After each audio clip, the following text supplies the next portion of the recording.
बिस्मिल्लाहिर्रहमानिर्रहीम। अस्सलाम वालेकुम। आप देख रहे हैं मेहरान टीवी और मैं हूं अबूज़र।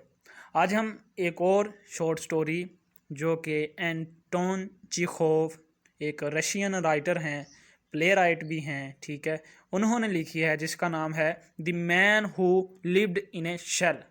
उस स्टोरी को करेंगे, शॉर्ट स्टोरी को।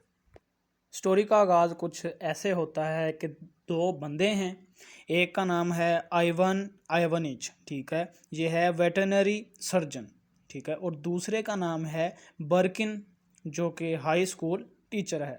ये दोनों आपस में बैठे होते हैं और एक दूसरे को कहानियाँ सुनाकर ये अपना वक्त गुजारते हैं। ये एक मरवा नाम की खातून की कहानी सुनाते हैं, the wife of the village Elder, ठीक है, और ये बताते हैं कि ये अपनी सारी ज़िंदगी चूल्हे के आगे बैठकर गुजार देती है। वो कभी भी अपने, ठीक है, टाउन से नहीं निकलती, उसने कभी रेलवे नहीं देखी, ठीक है, और सिर्फ अपने घर में ही रहती है। वो मिसाल देता है कि दुनिया ऐसे लोगों से, स्ट्रेंज लोगों से भरी पड़ी है जो कि स्नेल्स से, ठीक है, बड़ी मुशाबहत रखते हैं। स्नेल जो है, या कछुआ भी हम कह सकते हैं, वो जब ख़तरा महसूस होता है तो वो जल्दी जल्दी, ठीक है, अपना सर जो है अपने वजूद को अपने खोल में बंद कर लेता है, रिट्रीट, ठीक है, विद इन देयर शेल्स। तो ऐसे ही कहता है कि दुनिया में बहुत से इंसान हैं जो सिर्फ खुद के लिए मगन रहते हैं, खुद के लिए खुद में ज़िंदा रहते हैं और दुनिया से किनारा कश हो जाते हैं। तो बर्किन बताता है कि ऐसे ही मेरा एक दोस्त था जिसका नाम है बेलिकोफ, ठीक है। ये बेलिकोफ जो है वो इस स्टोरी का प्रोटैगोनिस्ट है, इसका हीरो है जिसके बारे में ये पूरी स्टोरी है, ठीक है। ये एक ग्रीक लैंग्वेज का टीचर था। वो कहता है, you must have heard of him, he was famous for never stirring out of his house even in the best weather without an umbrella, galoshes and a wadded coat. यानी कहता है उसे कभी भी नहीं देखा गया, चाहे मौसम कितना भी प्यारा हो, वो खुद को छुपाए रखता है, ठीक है। उसके साथ एक अम्ब्रेला होती है, ग्लासेस होती हैं यानी पाँव ढकने वाले, जूतों का कवर, ठीक है, और एक वेडेड कोट, ठीक है। ये जो तीनों चीज़ें हैं ये इसको दूसरी दुनिया से, दूसरे लोगों से एक तरह का छुपाए रखती हैं। आगे सुने, वो कहता है, he betrayed a perpetual irrepressible urge to create a covering for himself as it were a case to isolate him and protect him against external influences, बाहरी असरात से लोगों से खुद को बचाना।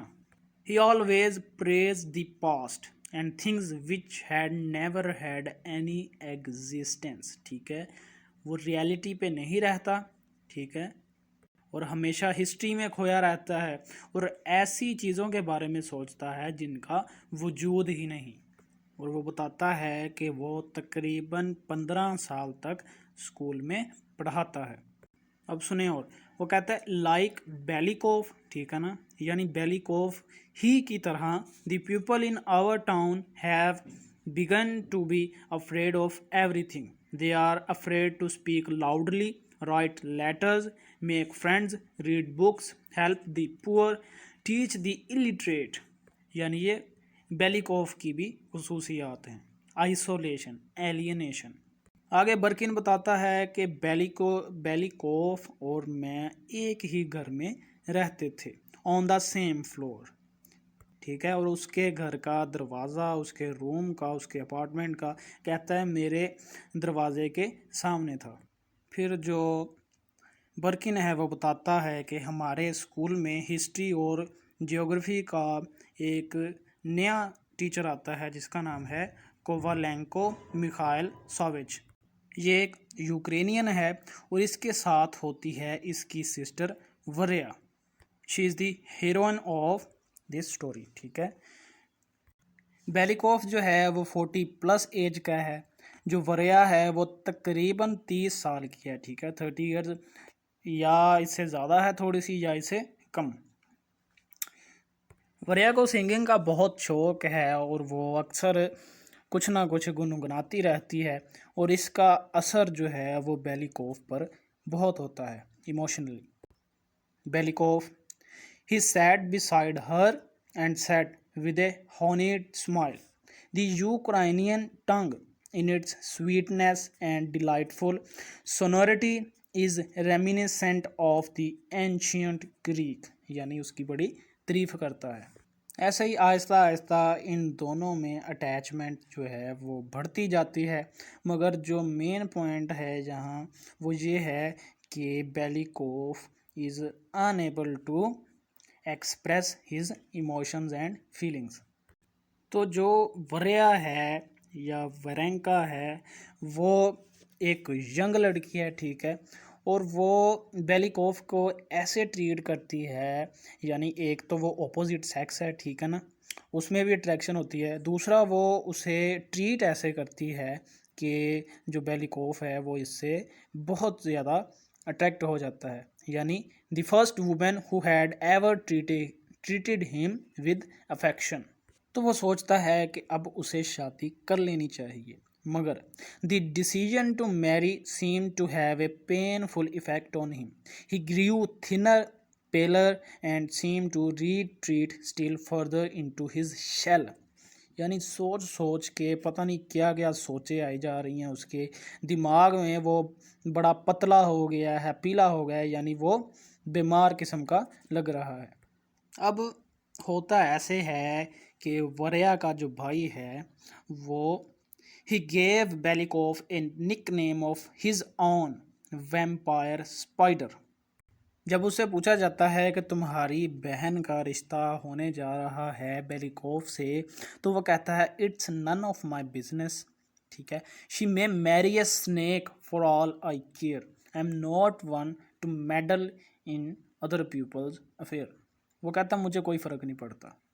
आगे होता ये है कि जो बेलिकोव है वो देख लेता है कि वरिया जो है वो अपने भाई के साथ साइकिल चला रही है, तो वो एक कंजर्वेटिव किस्म का, ठीक है, धक्यानुसी किस्म का इंसान है, वो इस चीज़ को अच्छा नहीं समझता। और वैसे भी ये स्टोरी जो है ये आज से 100 साल पहले की लिखी हुई है, 100 साल से भी ज़्यादा पहले अरसे की, ठीक है। तो तब जो है वो ऐसा करना औरतों का अजीब समझा जाता था, यानी औरतों को इतनी आज़ादी नहीं थी जितनी आजकल है। तो वो उसे समझाता है कि ये अच्छी बात नहीं है, तुम्हारी बहन साइकिल चलाती है, इससे गलत इंप्रेशन पड़ता है, ऐसे है वैसे। और इसी दौरान इसी कन्वर्सेशन में इन दोनों में आपस में तकरार हो जाती है। वो कहता है तुम कौन होते हो मेरी बहन के बारे में बात करने वाले, वो जो मर्ज़ी करे, वो साइकिल चलाए या जो मर्ज़ी करे, तुम होते कौन हो ये बात करने वाले, तुम्हें हक क्या है ये कहने का। और देखिए ये कैसा ड्रामेटिक एक क्लाइमैक्स है कि एक तरफ तो इन दोनों की शादी होने वाली होती है बेलिकोव और वरिया की, और बाद में बेचारा जो बेलिकोव है वो पता नहीं कैसे ये बात कर देता है और इस बात से सारा जो मामला है उसका बेड़ा गर्क हो जाता है। सुने उसका कमेंट सुने। It is no man's business whether my sister and I ride a bicycle or not, said Kovalenko, flushing up, and if people stick their noses into my domestic and family affairs they can go to hell। आखिर में बात इतनी बढ़ती है कि Kovalenko जो है वो उसे कॉलर से, कमीज से पकड़ता है और उसे धक्का देता है, और वो बेचारा लड़कता हुआ सीढ़ियों में जा गिरता है, ठीक है, कौन, बेलिकोव। मगर वो बच जाता है, उसे ज़्यादा चोट नहीं आती, मगर उस बेचारे की ग्लासेस जो हैं, उसकी ऐनकें जो हैं, वो ऐनक जो है वो टूट जाती है। अभी वो बेचारा संभल ही रहा होता है कि वरिया जो है वो दो और लड़कियों के साथ इंटर होती है, और वो जब इसकी हालत देखती है, ठीक है, तो वो ये समझती है कि शायद इसका पाँव फिसल गया है, ठीक है, और अनकॉन्शियसली उसके मुंह से कहका बुलंद होता है, वो हंसने लग जाती है ऊंची ऊंची। That was the end of Belikov's courting and his early existence. He never saw again Varenka. The first thing he did when he got home was to remove her photograph from the top of his desk. Then he lay down on his bed never to leave it. वो उसके हंसने को इतना दिल पे ले लेता है, ठीक है, कि वो समझता है अब सब कुछ ख़त्म है, ठीक है। वो उसकी तस्वीर को हटा देता है और हमेशा के लिए बेड पर लेट जाता है, ख़ुद को घर में नज़रबंद कर लेता है। आहिस्ता आहिस्ता उसकी सेहत जो है वो बर्बाद होने लगती है, ठीक है। A month went by and Belikov died. एक महीने में मर जाता है। वरिया was at the funeral too and shed a tear when the coffin was lowered into the grave। जब मैयत को कब्र में उतारा जा रहा था तो कुछ आंसू उसकी आंखों से भी टपक पड़ते हैं। वो कहता है ज़िंदगी अब वैसे ही चल रही है, ना पहले अच्छी थी ना अब अच्छी है, या जैसे चल रही थी वैसे की वैसी ही है। Though we have buried Belikov, there are still plenty of men who live in a shell, and there are plenty as yet unborn, and plenty as yet unborn, repeated Birkin। ऐसे ही बातें करते बाद में जो बर्किन है वो सो जाता है। तो ये बड़ी इमोशनल सी सेंसिटिव सी एक स्टोरी है। इसमें हम देख सकते हैं कि थीम ऑफ एलियनेशन है, ठीक है, थीम ऑफ आइसोलेशन है, यानी वो खुद को एलियनेट किए रखता है, सोसाइटी से आइसोलेट किए रखता है, ठीक है, खुद में मगन रहता है। और थीम ऑफ सेंसिटिविटी भी है, यानी वो बहुत ज़्यादा सेंसिटिव है। कोई बात कर देता है तो वो देखें सिर्फ हंसी है वरिया, ठीक है, उसके गिरने पर, और उसे पता भी नहीं कि इसे मेरे भाई ने गिराया, ठीक है। वो समझता है कि ये शायद इसलिए हंस रही है कि इसके भाई ने इसे गिराया, यानी वो इंसल्ट फील करता है, ठीक है। मगर ये उसकी मिसअंडरस्टैंडिंग होती है और इस छोटी सी बात को वो इतना दिल पे लेता है कि वो अपनी ज़िंदगी ही हार देता है। कंजर्वेटिविज़म भी है, यानी वो एक कंजर्वेटिव माइंड रखने वाला इंसान है बेलिकोव, और दूसरी तरफ जो वरिया है और उसका भाई है वो एक मॉडर्न है, वो जिद्दत पसंद, ठीक है, ख्याल रखने वाले इंसान हैं। बाकी आप खुद सोचो विचार करके इससे और ज़्यादा चीज़ें जो हैं वो अखज़ कर सकते हैं। तो ये थी एंटोन चेखोव की शॉर्ट स्टोरी। उम्मीद है आपको इसकी अच्छे से समझ आई होगी, आपने इसे एंजॉय किया होगा। मिलते हैं नेक्स्ट वीडियो में, तब तक अपना ख्याल रखिएगा, दुआओं में याद रखिएगा।